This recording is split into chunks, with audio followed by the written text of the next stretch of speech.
Jangan lupa subscribe.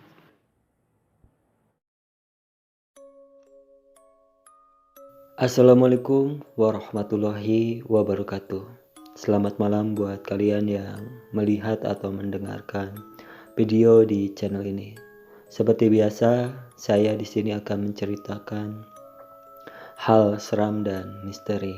Dan untuk cerita malam hari ini, Dukun Beranak. Kisah nyata pengalaman dukun bayi Mak Sari. Peristiwa ini terjadi sudah sangat lama, yaitu pada tahun 1990-an. Dialami oleh Mak Sari, seorang dukun beranak yang saat itu beliau berumur 5 tahunan.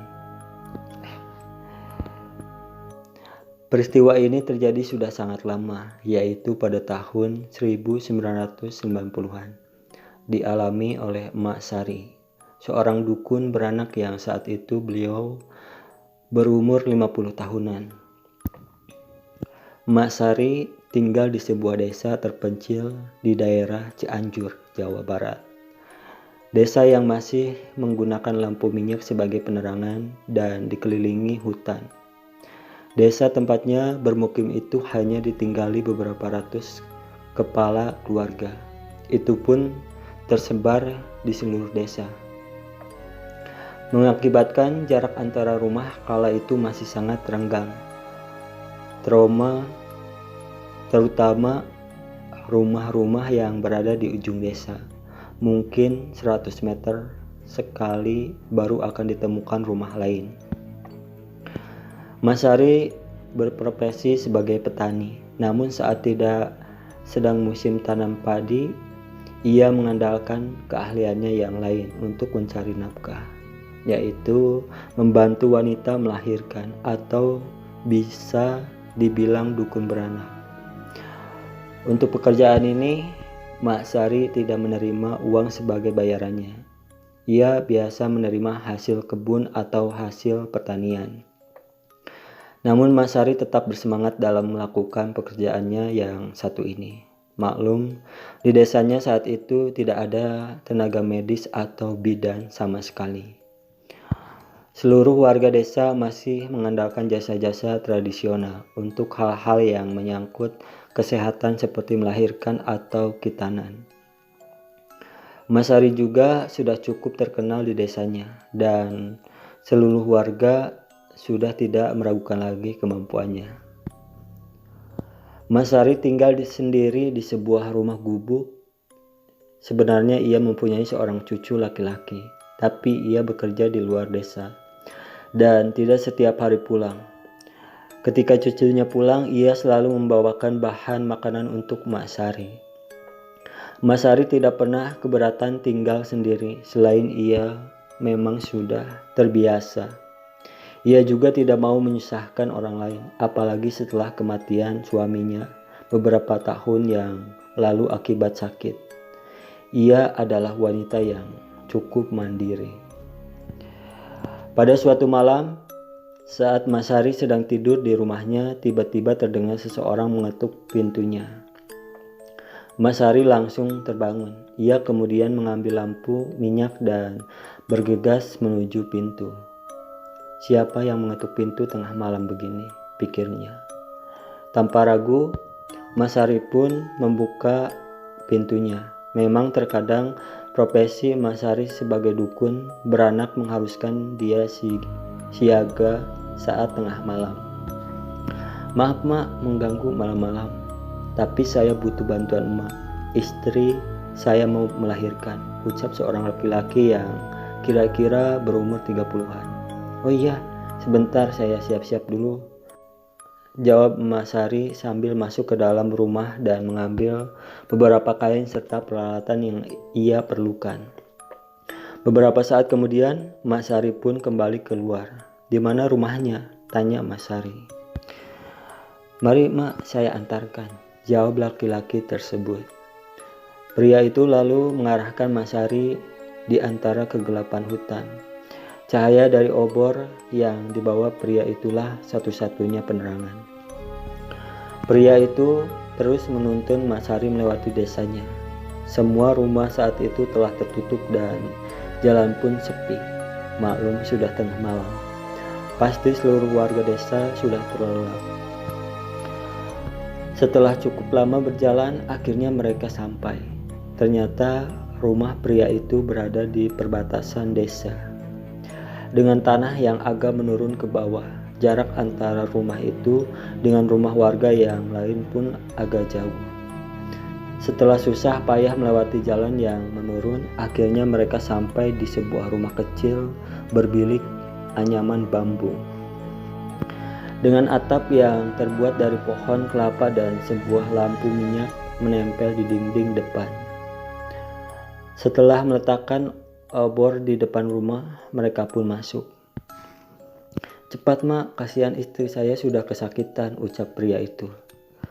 Mas Sari segera masuk ke kamar. Di dalam kamar sudah terbaring seorang wanita yang agak lebih muda daripada pria yang tadi. Wanita itu sudah dalam posisi melahirkan, dan ia berteriak-teriak kesakitan.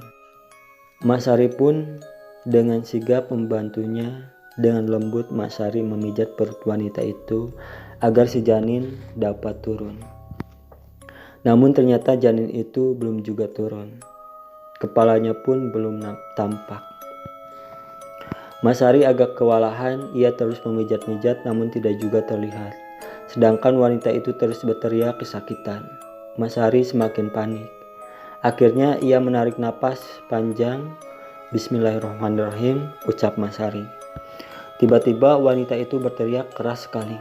Disusul si pria. Mas Sari kaget, tapi ia tidak menggubrisnya.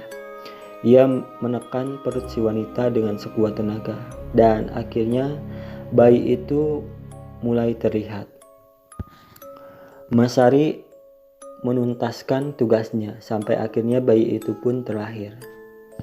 Setelah membungkus dengan kain yang ia bawa, Mas Sari memberikan bayi itu kepada ibunya. Ia kemudian membungkus ari-ari bayi itu untuk segera dikuburkan.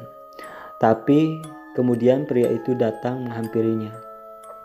"Sudah, biarkan, Mak, nanti saya yang urus," ucap pria itu. Mas Sari bingung karena biasanya itu adalah tugasnya, tapi ia menurut saja. Ketika ia kembali ke kamar, ternyata wanita itu sudah duduk di bibir kasur sambil menggendong anaknya. Keheranan Mas Sari kembali muncul. Mana mungkin, ia baru saja melahirkan beberapa menit, tapi dia sudah mampu duduk, pikir Mas Sari. Kemudian Mas Sari pun minta diantarkan pulang dan pria itu pun menyetujuinya. Selama perjalanan pulang, pria itu tidak memberikan apa-apa kepada Mas Sari, tapi Mas Sari tidak keberatan. Mungkin memang pria itu tidak punya apa-apa untuk diberikan. Mas Sari ikhlas membantu, jadi tidak masalah. Mas Sari kembali sampai ke rumahnya, dan pria itu pun mengucapkan terima kasih lalu pergi. Ia pergi cepat sekali sekelebat di malam yang gelap. Mas Sari masuk ke dalam rumahnya, lalu membersihkan diri dan tidur. Keesokan harinya, cucu Mas Sari kebetulan pulang. Saat itu Mas Sari sedang membuat sebuah ramuan obat untuk wanita yang baru melahirkan. Ia membuatnya dari bahan-bahan yang berasal dari tanaman yang ia cari sendiri. Ia bermaksud mengantarkannya kepada wanita yang semalam melahirkan itu. Setelah selesai, Mas Sari meminta sang cucu untuk mengantarnya. Cucunya pun bersedia dan mereka pun berangkat. Mas Sari masih sangat ingat jalan-jalan yang ia lalui semalam, dan mereka akhirnya sampai di turunan itu. Berarti sudah sangat dekat. Mereka kemudian melewati jalan yang menurun itu. Tapi ketika sampai, Mas Sari kaget karena mereka berdiri di tanah kosong yang berisi pepohonan lebat.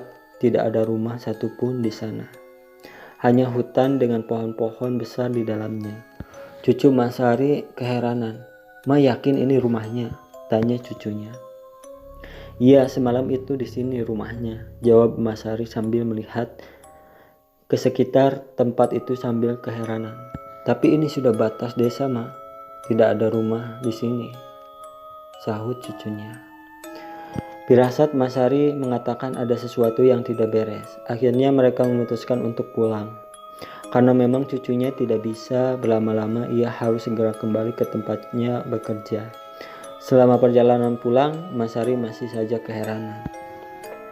Singkat cerita, malam harinya seperti biasa setelah melaksanakan sholat Isya, Mas Hari meluangkan sedikit waktunya untuk mengaji. Setelah itu baru ia tidur. Ketika Mas Hari baru saja selesai mengaji, tiba-tiba pintu rumahnya kembali ada yang mengetuk. Ia segera berdiri dan berjalan menuju pintu.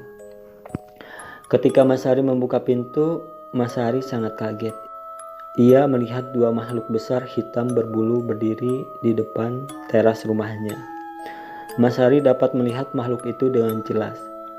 Di bawah sinar lampu minyak, makhluk itu memiliki rupa setengah binatang, setengah manusia, dengan jari-jari tangannya yang sangat besar. Mata kedua makhluk itu merah menyala dan keduanya terus memperhatikan Mas Hari. Astagfirullah, ujar Mas Hari refleks. Saat mendengar kalimat itu, kedua makhluk hitam itu menggeram. Mas Hari memegang pintu rumahnya dengan kencang. Tubuhnya kaku, mematung dan jantungnya berdetak sangat cepat sekali. Tapi di dalam hatinya Mas Hari merasa ia tidak perlu takut. Jadi ia berusaha untuk tetap tenang. Mau apa kalian datang ke sini? Jangan ganggu saya, ucap Mas Hari lantang. Makhluk itu masih diam saja. Saya tidak pernah mengganggu kalian. Kalian punya alam sendiri. Jadi pergilah, timpa Mas Hari. Makhluk itu tetap terdiam. Akhirnya Mas Hari kesal. Ia mengambil sebuah gelas besi dan melemparnya ke arah makhluk itu. Di dalam hatinya Mas Hari terus berzikir agar dirinya dikuatkan dan diselamatkan. Tapi seketika makhluk itu menghilang saat gelas besi itu akan mengenai tubuh mereka. Setelah itu Mas Hari pun masuk kembali ke dalam rumahnya. Ia meneruskan membaca Al-Quran hingga ia ketiduran. Mas Hari terbangun saat waktu sholat subuh. Mas Hari kemudian menunaikan sholat subuh dan ketika matahari mulai naik, ia baru berani untuk keluar rumah.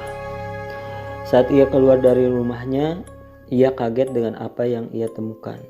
Mas Hari menemukan banyak sekali buah-buahan hasil kebun, singkong, ubi, dan beberapa sayuran. Semua tertumpuk di depan rumahnya. Awalnya ia ragu-ragu, namun saat itu ia sudah memastikan bahwa itu memang benar adanya. Ia membawanya masuk ke dalam rumah. Mas Hari sempat bingung, tapi kemudian ia mengerti. Ternyata pria dan wanita yang ia bantu saat itu bukanlah manusia. Mungkin mereka itu sebangsa jin. Itulah mengapa saat ia mengucapkan kalimat basmalah, mereka berteriak seperti kepanasan. Mungkin ini adalah tanda ucapan terima kasih dari mereka. Mas Hari kemudian mengkonsumsi bahan makanan itu. Tetapi sebelumnya ia tentu berdoa semoga tidak ada hal negatif di dalamnya. Dan ternyata memang tidak terjadi apa-apa. Itu hanya bahan makanan biasa, tidak kurang dan tidak lebih. Pengalaman itu tidak pernah bisa dilupakan oleh Mas Hari. Pengalaman yang sama sekali tidak masuk akal, tapi ternyata terjadi padanya. Memang benar adanya kehidupan lain selain kehidupan manusia di dunia ini. Manusia hidup berdampingan dengan makhluk lain, tapi itu tidak masalah selama memang tidak saling mengganggu. Seluruh makhluk punya dunia masing-masing. Itulah cerita untuk malam hari ini. Tinggalkan like, comment, share, dan subscribe, dan jangan lupa juga nyalain loncengnya biar gak ketinggalan jika ada video-video baru di channel ini. Terima kasih. Assalamualaikum warahmatullahi wabarakatuh.